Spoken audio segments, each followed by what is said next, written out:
वल तंजुर नफ्सुम मा क़द्दमत लिगद, उस दिन के लिए कुछ तैयारी कर लो भाइयों, छोड़ दो। देखो मैं नहीं कहता कि दुनिया ना कमाओ, दुनिया भी कमाओ, खाओ भी, अच्छा पहनो भी, अच्छे बिस्तर पे सो भी, लेकिन नेमतों के चक्कर में अल्लाह को मत भूलो।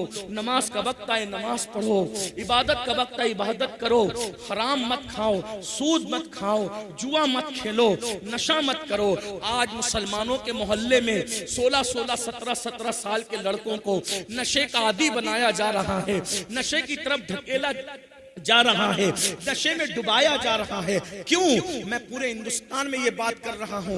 लोगों को खौफ है तो मुसलमानों के टैलेंट से खौफ है, उसकी सलाहियत से खौफ है। लोग चाहते हैं इन बच्चों को ऐसा नशेड़ी बना दो, इनके बच्चे पढ़ ना सके, आगे बढ़ ना सके, इनके बच्चों को जिना में डुबा दो।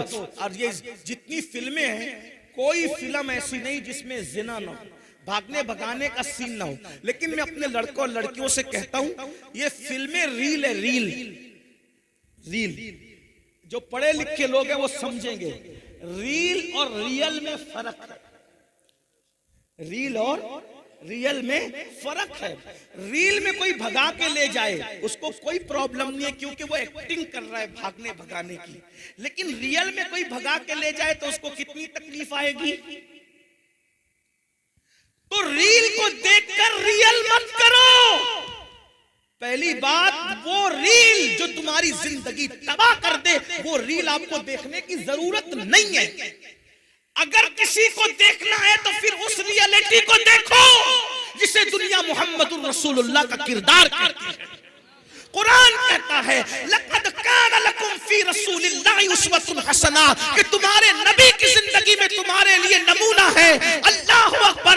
अरे औरों की नकल करोगे तो तबाह हो जाओगे, बर्बाद हो जाओगे, गुनहगार हो जाओगे, जहन्नमी हो जाओगे। लेकिन आमिना के लाल की नकल करोगे तो दुनिया भी संवर जाएगी, आखिरत भी संवर जाएगी। तेरी सीरत, तेरी सूरत जमाने से निराली है, तेरी सीरत, तेरी सूरत जमाने से निराली है, तेरी हर हर अदा प्यारे दलीले बेमिसाली है।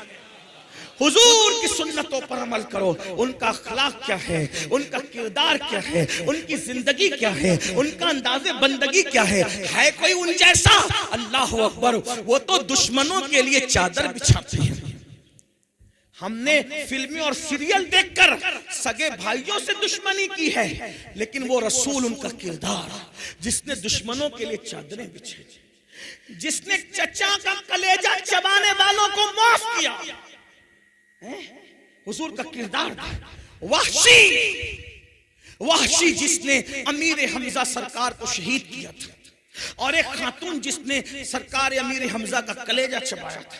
जब मक्का फतेह हुआ तो आका ने फरमाया उस खातून को और उस मर्द को जहां देखो कत्ल कर दो। जब उनको पता चला वो हुजूर के पास आए और आके कहते हैं या रसूल अल्लाह, आप तो बड़े करीम हैं, आपने हमारे कत्ल का हुक्म दिया, आप हमें माफ नहीं कर सकते? हुजूर ने कहा जाओ मैंने तुमको माफ कर दिया।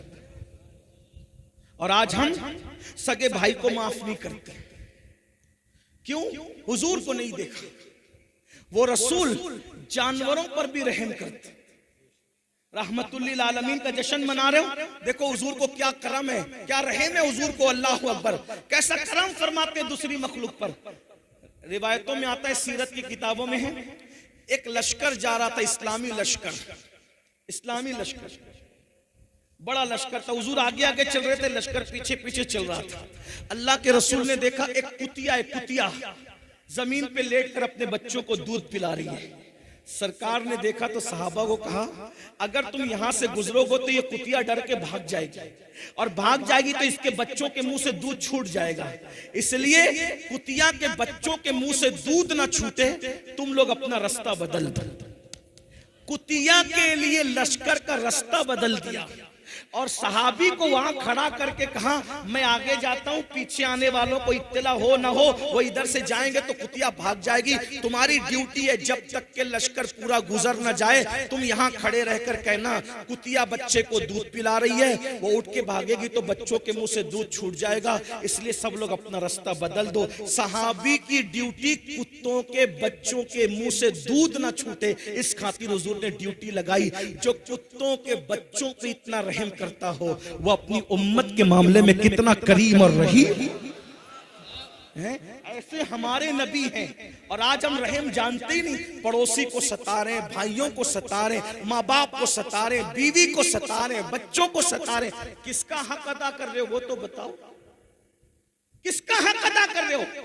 मैं फिर कहता हूं, मुसलमानों को मुसलमान बनने की जरूरत, मुसलमानों को मुसलमान बनने। अब तक मुसलमान बने हो गोश्त खाने वाले, अंडा खाने वाले, मच्छी खाने वाले और 2 रकात जुमा पढ़ने वाले, वो मुसलमान बनो जैसा मुसलमान बनाने के लिए अल्लाह के रसूल आए, वैसे मुसलमान बनो। आज क्या है, वैसे मुसलमान कौन है भाई? बताओ, बताओ तो सही।